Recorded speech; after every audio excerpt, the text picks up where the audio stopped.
Well, good morning to you, viewers. Let's begin what's trending. Users on social media have been reacting to comments made by the Minister of the Federal Capital Territory, Nyesom Wike, who during a media parley on Monday voiced his strong opposition to the people or to the possible return of former presidential candidate Peter Obi to the People's Democratic Party, warning that such a move will be destructive to the opposition platform. He emphasized that it would be wrong to welcome back someone who had publicly discredited the party, stating that any suggestion of Obi's return would be an attempt to destroy the party further. Well, let's take a look before we take some reactions. Even this one you have done now, to what? Bringing Obi to where? Obi to where? You want to kill the party, the ball? Obi that, I mean, you see, if somebody don't have characters, Obi that was abusing the party, that the party is rotten is this, so the party is good enough for you to come around for, you see these people, ambition can make you even go to Satan's house. If you want to destroy this party, dare to bring Obi. Let even Obi come. There's no way you will go because of ambition. Can't do the principle. Because you're looking for president. Anybody that if he has not available, this person costs me, this person costs me. So no more ideology, no longer principle. No ideology, no. Let me just take reactions. This is from Olufemi, who wrote, Mr. Nyesom Wike has declared that speculations about Peter Obi's possible return to the People's Democratic Party would damage the party. One remarkable trait of Nigerian politicians is their capacity to declare drowning as if it were graceful swimming. Since 2023, it has been evident that the fear of Peter Obi within the All Progressives Congress forms the very foundation of their political discourse. Wike himself recognizes that should Obi or Jonathan secure the PDP presidential ticket, the APC would face a formidable, perhaps insurmountable contest in 2027. In truth, Obi's candidacy under the PDP would be a greater asset than the relentless maneuvers of Wike, whose conduct appears calculated to render the PDP politically impotent and thereby ease the path for his candidate, President Tinubu, in 2027. Another ex-user wrote, if Wike was genuinely concerned about the PDP's survival, his actions would have been more aligned with supporting the party's official candidate. His actions in this context could be seen as self-serving rather than party-serving. Ultimately, this statement highlights the complexities and often contradictory nature of Nigerian politics, where personal ambition, regional interest, and party loyalty frequently clash. It serves as a stark example of the internal strife that can weaken political parties and influence the outcome of elections. Well, I thought this tweet was quite apt. But you know, Wike also weighed in on the political chatter surrounding former President Goodluck Jonathan. The FCT minister advised Jonathan against participating in the 2027 presidential race, stating that he should continue in his role as a respected international statesman. He claims that the politicians now urging Jonathan to contest are the very same individuals who betrayed him and worked against him during the 2015 elections. You talk about Jonathan. I respect Jonathan very well. I know he judged the role as an elder statesman and somebody the international community respects, and I think he will continue with that.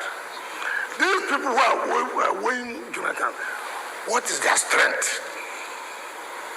Are they not the same people who played him game in 2015? Some of these people, I see what I don't like is people who are trying to play to the gallery. You have heard that as a governor that who intends to run. If that governor is true that he intends to run, how would Banana be saying that PDP is waiting for either His Excellency President Goodluck Jonathan, former president, or His Excellency Peter Obi? For Christ's sake, nobody should cause problem for the party. When you cause problem for the party, you now say people are behind this problem. You are the one trying to. How will anybody even contemplate? Well, Dr. Abati, you know I'm coming to you. But before I come to you, there's been a lot of talk around whether former President Goodluck Jonathan would even be eligible to run in the next presidential election. Now, a previously unpublished court judgment exclusively obtained by Arise News from a federal high court in Bayelsa State confirms that Jonathan is indeed qualified to contest in 2027. Well, an excerpt of the high court judgment states, and I quote, "I declare that the provisions of Section 137, sub 3 of the Constitution acquired the force of law with effect from the day of June 2018, and same does not have retrospective application. I also declare that the first defendant is not qualified by the provisions of Section 137(1)(b) and 3 of the Constitution from contesting for election into the office of the President of the Federal Republic of Nigeria in 2023 general elections. Consequently, I enter judgment for the first defendant and all the relief sought by the plaintiffs in their originating summons dated 16th May 2022, but filed 17th May 2022, fail, and are all hereby dismissed." And this was dated 27th May 2002 and signed by Honorable Justice Issa Dase. Yes, go ahead, Dr. Abati. And we have this judgment at this moment, and it is exclusively obtained from Arise News. We know that as of now, aides of Goodluck Jonathan is still consulting to decide whether to run for president in 2027. Sources close to him even told This Day last night that he has been approached by 3 parties that all want him to contest on their platforms. I'd like for you to just, summarize some of those points, maybe starting with the point Wike was making about those that are pushing Goodluck Jonathan to run. He accused them of being, the people that betrayed him. Well, without prejudice to the fact that Nyesom Wike, as a citizen of Nigeria, as a member of a political party, as a politician, can express his opinions, I think that he is not in a position to be presumptuous and rude on his own part to think that he can dictate options to other players within the same polity. In other words, it does not lie in his mouth to tell Mr. Peter Obi whether or not he should return to the PDP. Even if he expresses that opinion, he cannot go as far as saying that if Peter Obi decides to return to the PDP, then he will destroy the party, because Peter Obi had said previously that the PDP is a rotten political party, on the basis of which he decided in the lead up to the 2023 elections to join the Labour Party. So, Nyesom Wike occupying a moral high ground, he does not have the credentials to occupy that moral high ground. He says Peter Obi will come and destroy the PDP. What is he himself doing in the PDP other than destroying the PDP? He talks about character. If it is the issue about character, he cannot be in the right place to talk about character. Because the major issue in terms of his own membership of the People's Democratic Party is about his character. He is in the party and he's sabotaging the same party and he's giving a lecture on morality.